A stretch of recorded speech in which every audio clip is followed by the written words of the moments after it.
Hi, I'm Bob, And I'm Sherry. and this is Mostly Politics with Bob and Sherry. And today we have the pleasure to interview State Representative Carrie Delrosso, also the candidate for Lieutenant Governor on the Republican Party side. Welcome, Carrie. Well, thank you for having me, Bob and Sherry. This is exciting. I think we've been trying to schedule this interview for quite some time, and here we are now. So thank you very much for having me. I'm in Oakmont today, Allegheny County. I actually have a fundraiser this evening, but I just left the Energy Innovation Center. The Green Energy Building Council had a question and answer session. So about talking about how old buildings are bought and purchased and made more energy efficient, and then bring jobs in. So it was actually a very good. It was a good meeting. Can you tell us a little about your background, how you got into politics? I'm a mom. I'm a mother of three. I have three kids. I live in the Allegheny Valley, and I worked. I'm originally from Scranton, Pennsylvania. I came to Pittsburgh when I was 17 to go to Pitt, and stayed out here because not just because I loved Western Pennsylvania, but because Pittsburgh was an up-and-coming city, and I saw the potential to just continue to grow here. I worked at the University of Pittsburgh Medical Center and put myself through college, taking classes at night here and there, and it was a great experience. I worked at Western Psychiatric Institute and Clinic. I was an advocate. I started off I worked for who is now the CEO of UPMC Health Plan. I answered phones. I was an admin assistant, and I worked my way up into insurance care manager for the eating disorders program. I worked mostly for women who were very incredibly, positive, and it was quite a learning experience. So, after that, I decided to stay home, have children for a couple of years, which was a great experience. I managed three kids under 3 years old. And while I was doing that, I was very active in the community. I volunteered with the American Cancer Society, the Juvenile Diabetes Research Foundation at one point. And I also, if you all know where the life-size nativity scene is down at the U.S. Steel building, it's called the Pittsburgh Creche. I was on the endowment committee to endow that would come up every year around the holidays.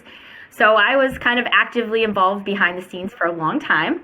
And when I started doing things at from a volunteer perspective, I finally thought, you know what, I can start a business out of this. So I created a small business. My children were small, and sure enough, it took off. I had government contracts. It was called Carrie Delrosso LLC. I worked for Verona Borough. I worked for school districts, and I worked for private entities as well. I did public relations, corporate solicitation, and media relations. So I would make sure that the media knew what was going on with these entities. I worked for Plum Borough as well, and that's when I got actively involved and ran for local government in Oakmont. And I knocked on 2,500 doors in my little borough here, and won. And I don't think I won by more than like 60 or 70 votes. It was interesting. Sat on local council for about 2 years, developed relations with state representatives, and I really saw what was going on in the state. So I decided to run for state house. And then that was quite a task. I knocked on 13,000 doors up and down the Allegheny Valley, also in Westmoreland County, which is another big up-and-coming area, New Kensington and Arnold, and won the district by 900 votes. I didn't know until 6 days after the election in 2020 that I won. It was a very contentious 6 days because me and the kids were jumping out of our skin because we had to wait for the mail-in ballots to come in. And once we realized that all ballots were counted, and I found out that I won, I think it was like 10:30 on that Tuesday night right after. So lo and behold, I am in a wonderful district representing the Allegheny Valley, which includes 13 cities, townships, and municipalities, working with local government commissioners, helping out with grants, and also helping a district that, in my own mind, was sort of ignored for some time because the gentleman I beat had a leadership role which controlled more of the state. And our district office we put in Springdale. And in December, the redistricting commission met and decided to move where I live into a completely different district, which would be the Penn Hills district, and represented by Representative Tony DeLuca. The Democrat to Republican ratio was double the amount that I wanted, and I was an underdog with the race that I currently was win. And I came home and thought to myself, well, where's my pathway to continue to serve the public? And it was run for lieutenant governor. My son looked at me and said, Mom, you don't retreat. And I said, here I go, and put a new set of tires on my truck and started driving all over the state. And I won the lieutenant governor race by 120,000 votes. So here I am. And it's been a wonderful experience, Bob and Sherry. I would never trade it in for the world. Running a statewide race is impossible, I think, when you have 3 kids and travel basketball, but I did it. Carrie, can you tell us about your campaign, how things are going? So things are growing great. We are crisscrossing the state.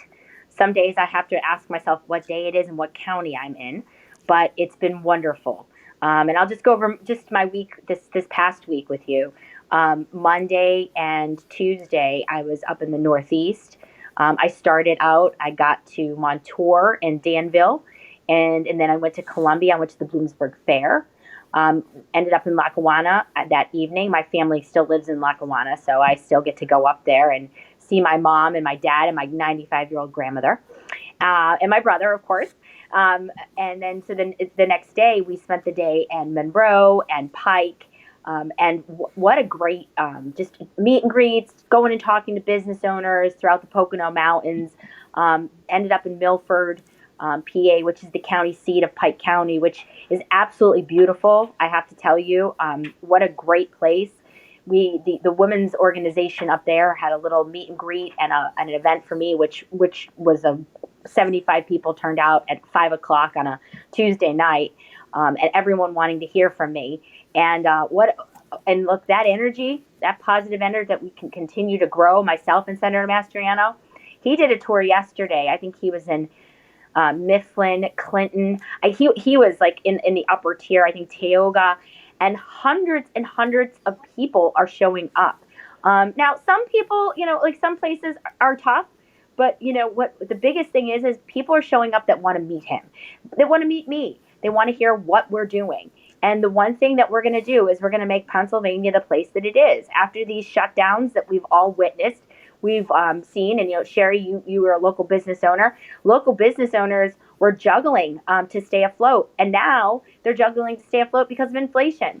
And why? Because we were shut down. People stopped going to work, and it's a problem. So what right now is one thing that we're stressing is if you want to walk as free people, as Doug says, and you want to have hold on your freedoms, then you got to vote for Doug Mastriano and Carrie Delrosso. We are the ticket that wins it. What are voters telling you guys they care most about? Us winning. Okay. I will tell you that it is. People have said this. We do not need to elect an extension of Governor Wolf. And that is the message that resonates. I'll just tell you about an interesting conversation I had at the Bloomsburg Fair. So I was walking into a barn. I always like to go and talk to the dairy farmers. I'm learning about different kinds of cows and different kinds of milk, different kinds of regions.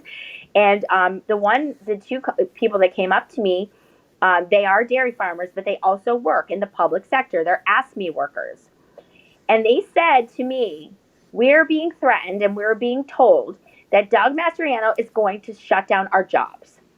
And I thought to myself, are you kidding me?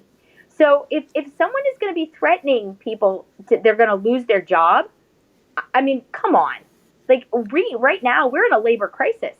People need to be at work. I mean, I will tell you this too, especially in the home healthcare industry and senior citizen living or rehabs and nursing homes. I'm seeing them hurting big time because they can't find staff. So the last thing anyone should be believing is that we're going to take their jobs away. I think that this is where the Pennsylvania economy needs to open up. Right now, we are in a dire time of economic security for the working class. think about this. People are going into major credit card debt because they're having to tighten their belts because their grocery bills have gone up $1,000 a month. And look, as a mother of three, two of which are boys that play football, a box of Cheez-Its at $6 is a little bit over the top. So, I mean, like, look, it's hitting everybody. And I'm pretty realistic when it comes to this. And we've never seen this kind of a crisis that's been created by the Democrats. Tell us your thoughts about the governor candidate, Mr. Mastriano, and why you think he can be a good governor. So what I'm telling people and everyone is get out and meet him. If he's going to be by you, he has a Facebook page, Doug Mastriano Fighting for Freedom, dougforgov.com. He is a man of his word. He's a leader. I did not know him. We both ran in pretty heavily contested. I had 8 other people in lieutenant governor race, and he had 8 other people in the governor race. We really didn't know each other. The great thing that we got to know each other about, and you know this, Sherry, about me, is that I'm an action girl. You know, I take action items. So is he. Served 30 years in the Army, colonel and strategist, has his doctorate from the Army College down in Carlisle, and he is a man of his word. And I will tell you this right now, is that people that have seen the ads against him and say he's extreme, he's the furthest thing from it. He's a Christian, just like me. And I've told him too, I said, there's nothing wrong with having faith. And we need to put faith back more in Pennsylvania. We've lost that touch of that. So, if you want to meet him, go online. He is a man. He is the man of his word, and I'm proud to run with him. I'm thrilled. I think sometimes the media now is hearing that message from me that, I've gotten to know him, and I really can't wait to work with him and be this lieutenant governor, the second in charge. I have responsibilities, but I think the main responsibility is working with him and making sure that Pennsylvania is a functional state and the government is functioning properly, from unemployment to the energy sector to labor and industry to healthcare to human services. I have an understanding of what needs to happen. And, we are in a crisis mode right now. Law and order is a major problem. Did you see, everyone's seen it on the news, there was a major uproar out in Delaware County in a suburb this past week, and it's becoming complete chaos. We're not setting a precedence on making sure that people are not committing crimes. So again, it's very important that Doug Mastriano gets elected, because he's going to make this a law and order state, and I'm proud to run with him. Yeah, actually, we both watched the latest video Doug Mastriano put out, which is about 4 minutes. It's stress on economy, inflation, energy independence, and crime. Because it seems like the Democrats that only want to paint him with one issue, and he is really covering I would say, top 4 topics, what the voters are really concerned about today. Right.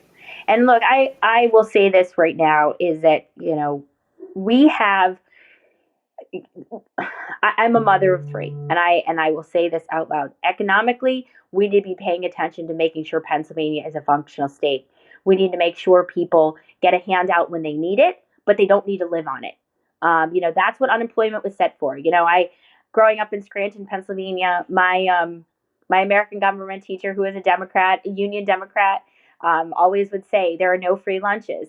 And we're giving everyone a free lunch right now. And it's, where's the faucet going to end? Pennsylvania does not have a revenue problem. We have a spending problem. And we're not spending the money on fully funding our police. We're not spending the money on fully funding our infrastructure. The gas tax is going to dry up. So that was one thing I learned when I went up there, is that, we have a general fund that just is not functioning properly. So it's about putting the House and the Senate at the table with a leader like, Doug Mastriano, who's going to make sure that the state is functioning, and not everyone's getting a free lunch, but when they need it, they'll have it. Talk about the election. I'd like to ask you about House Bill 1300, which was passed in both of the houses. It is to establish state legislative authority over election. and this was vetoed by Governor Wolf. And I know election integrity is a big topic among conservatives, and that's what Mr. Mastriano have been talking about. Tell us about this bill and what measures PHGOP is putting in place to ensure the election integrity for this midterm election. So 1300 was vetoed. That was a year ago. This year we took away the Zucker bucks and we put in a funding program for the counties to make sure that they could have access to election integrity reforms. That's all being run through the Department of Community and Economic Development. If your county has not applied for that grant, I suggest you look into it, and that's what they should be doing. The Pennsylvania GOP also has an election integrity measure, and it's happening in all the counties, and they're making sure that our elections are fair. And I think that's just by making sure, and this stuff that we talked about earlier when we got on, I don't think you were recording, is that, mail-in ballots right now are legal. And absentee ballots have been around for a long, long time. So if you're mailing your ballot in, I actually suggest people do it online, to request one, because they'll get one sooner and then they have record of it. And then they put a stamp on it and they put it in the mailbox. That's the only drop box that I think should be used. And I think that that's where we have to stick with, and we have to make sure that our voters, Sherry and Bob, are confident in their vote. If they say they're not going to vote, then guess what? That's a vote for Shapiro. So they've got to make sure that they get out the vote, and they need to tell people to vote. They need to call people. The rural areas need to make sure they're calling people. It's important. I'm seeing canvassers in the neighborhood now in Oakmont, and they're not for my team. So we got to make sure that we get out the vote. Finally, how can people help your campaign? How do they reach you? If they want to donate or volunteer, how do they reach your campaign? So if you're running this tonight, I'm having a fundraiser tonight. I'm having a fundraiser next week. But they can go to Carrie Lewis Delrosso for Lieutenant Governor, or Carrie for PA. That's my website. Or they can go to Doug4, like the number 4, gov.com. Both of us have options to donate on the pages. So all you have to do is go on, and every bit counts. I think probably everyone has seen in the news that the Shapiro has raised, I think it's 8-1. Now here we are, the Democratic Party, in the time of inflation, touting that we have $25 million. Who should you vote for? This is a reality. The working class need to stand up and make sure they vote. Oftentimes, people feel that Republican Party are this old party of old white guys. Now, you're this new firebrand of the Republican Party. You're young, you're female, you're working mom, and you're much hipper. So what is your message to women in general, or conservative women that want to get into politics? So what I would say to any woman out there that wants to get involved is to go ahead and do it. I did a thank you speech last week. The House, they asked me to do a farewell speech. I said, I'm not going anywhere, because when I win, I'm going to be here. So I thank people. I thank everyone for the opportunity, because the gentleman that I ran against told me to wait my turn. Well, that goes to show you how much good it did. We as a woman, we can multitask pretty well. We get emotional sometimes, but I think it's making sure that you get involved and you understand what you're getting involved with. I ran for local government and went through a local government class, an academy, after I won. And it was 6 months of me staying up at night when the kids were little, and I got to understand about how it works much better than something a political science class was teaching me at Pitt. And I will tell you that people think that government moves fast. It doesn't. So the more we're involved, if you want the funding from the government, just know that everything is going to have to take a lot of time. Most people don't understand that, Doug and I, we want less government overreach. We want, our the free markets. We want small businesses to do it. We don't want to put another law in place that's going to, prevent businesses to grow. That's why, again, Doug and I both voted for lowering the corporate net interest rate or interest tax in the state, the CNI. we want Pennsylvania to be an attractive state for businesses to come, and then they can put their money back into the state, and the return on investment will be there. And that's exactly why we really didn't talk about education either. We're spending so much on property taxes. Go on dougforgov.com. Look at Doug's property tax reform and what he's going to do. Because right now, we have 500 school districts. We are losing 6%, I think they said, of kids left the public education system in the last 2 years. So what are we doing? A third of that money is actually making it to the classroom. So our kids aren't getting any smarter. This is the time for Mastriano and Delrosso to fix it. Thank you so much. Thanks, Carrie. Thank you. You have a good one. Bye.